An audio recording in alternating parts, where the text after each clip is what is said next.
Salam, Bapak Ibu sudah terkasih, puji Tuhan telah menyertai istirahat kita sepanjang malam dan pagi ini kita kembali bangun dalam sukacita. Sebelum kita memulai aktivitas kita, pekerjaan kita sepanjang hari ini, Tuhan mau memberkati kita melalui firman-Nya. Maka sebelum kita mendengar firman Tuhan, kita merendahkan hati kita berdoa. Bapa di surga, kami bersyukur atas kasih-Mu yang menyertai kami sepanjang malam ketika kami istirahat dalam tidur kami. Dan pagi ini kami kembali bangun dan kami akan melanjutkan pekerjaan kami, aktivitas kami sepanjang hari ini. Biarlah kami menerima firman Tuhan yang menjadi berkat bagi kami dan menjadi pegangan pedoman bagi kami untuk menjalani hidup kami sepanjang hari ini. Kami sambut firman-Mu ya Tuhan, karena pertolongan kuasa Roh Kudus. Dalam nama Yesus kami berdoa. Amin. Bapak Ibu sudah terkasih, firman Tuhan untuk kita pada hari ini yang akan mengawali hari kita tertulis dalam kitab Hosea pasal 13 ayat yang keempat. Begini dikatakan, "Tetapi aku adalah Tuhan, Allahmu sejak di tanah Mesir. Engkau tidak mengenal Allah kecuali aku, dan tidak ada juru selamat selain dari aku." Sahabat GPS TV yang terkasih, Nabi Hosea bernubuat atas bangsa Israel di tengah situasi kekacauan yang dialami oleh bangsa Israel karena mereka tidak mengandalkan Tuhan dalam menjalani kehidupan. Secara khusus, nubuatan ini ditujukan kepada orang Efraim. Siapa itu Efraim? Yaitu yang sering juga disebut dengan penduduk Israel Utara, yang telah menyembah Baal, menyembah patung-patung buatan tangan manusia. Tentang dosa dan kejahatan orang Efraim ini dikatakan pada bagian pertama pasal 13 ini.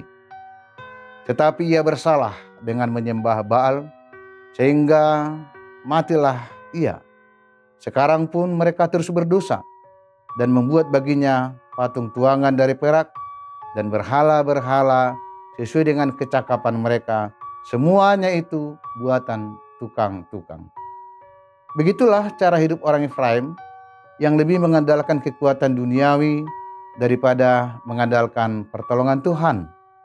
Mereka membuat patung-patung dan menyembah ilah-ilah.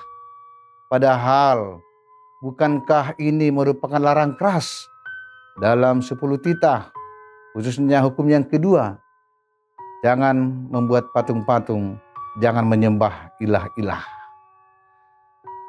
Cara hidup orang Efraim seperti ini, maka Nabi Hosea bersuara lantang, bersuara keras untuk menegur dan mengingatkan orang Efraim.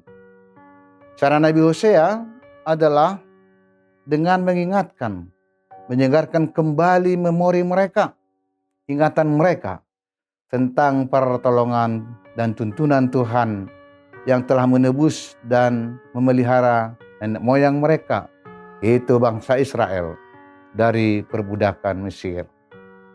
Sebegitu kuatnya Raja Firaun menahan dan menindas bangsa Israel, namun ketika Tuhan turun tangan untuk menyelamatkan, maka selamatlah umat itu dari cengkraman Mesir.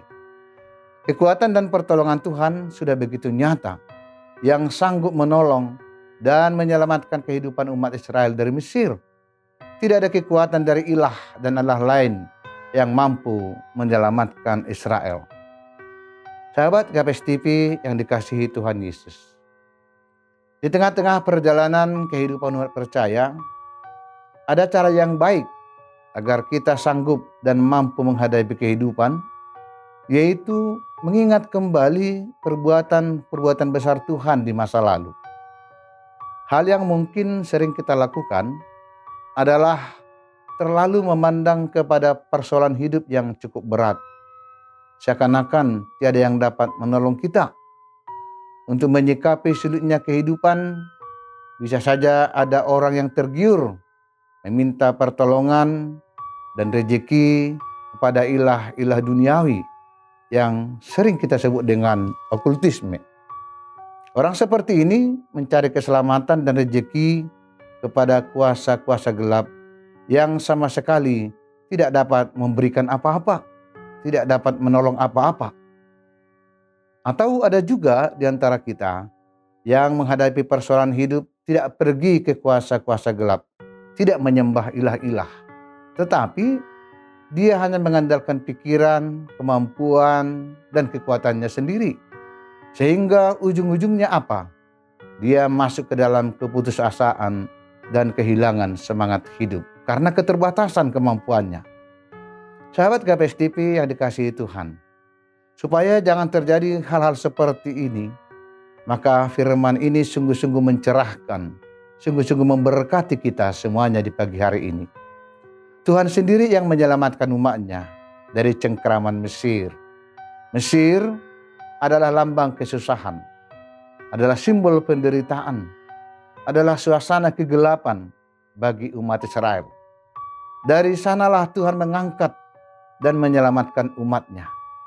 Tuhan menghendaki agar umatnya itu meyakini bahwa hanyalah Tuhan Allah yang menolong mereka.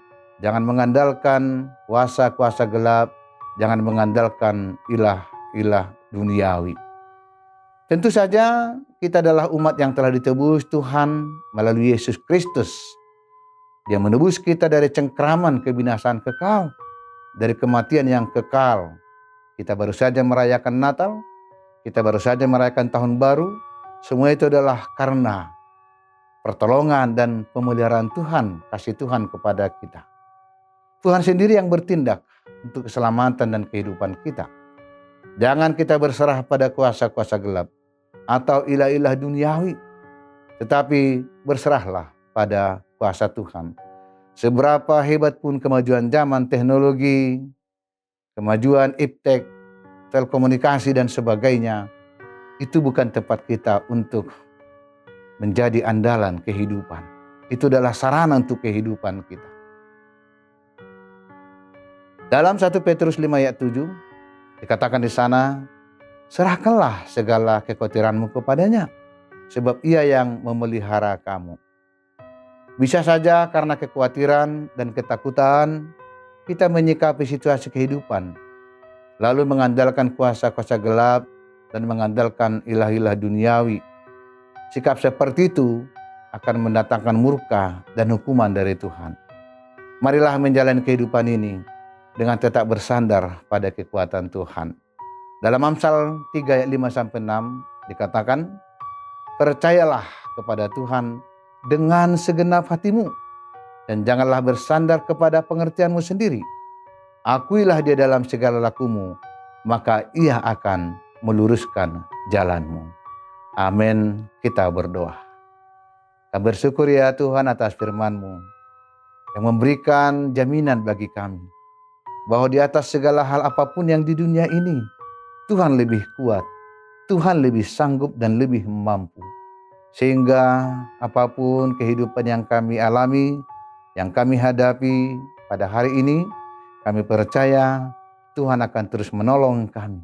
Asalkan saja kami senantiasa bersandar dan mengandalkan pertolongan Tuhan. Karena itu ya Allah, mengawali kehidupan kami pagi ini, mengawali kegiatan kami pagi ini, kami sungguh-sungguh hanya berserah, hanya bersandar dan mengandalkan kekuatan-Mu saja.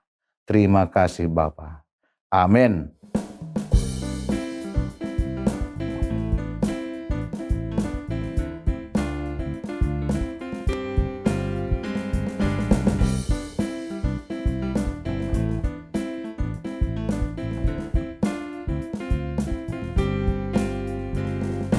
Tuhan Allahmu ada di antaramu sebagai pahlawan yang memberi kemenangan.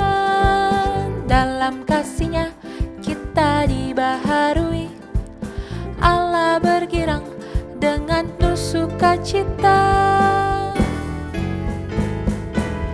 Tuhan Allah bersorak-sorai, karena kita Dia bersorak, menjadi perayaan dan sukacita, sebab Tuhan Allah di tengah kita. Tuhan Allahmu ada di antaramu, sebagai pahlawan yang memberi kemenangan. Dalam kasih-Nya kita dibaharui, Allah bergirang dengan penuh sukacita. Tuhan Allah bersorak-sorai, karena kita Dia bersorak, menjadi perayaan dan sukacita, sebab Tuhan Allah di tengah kita. Tuhan Allah bersorak-sorai, karena kita Dia bersorak, menjadi perayaan dan sukacita, sebab Tuhan Allah di tengah kita.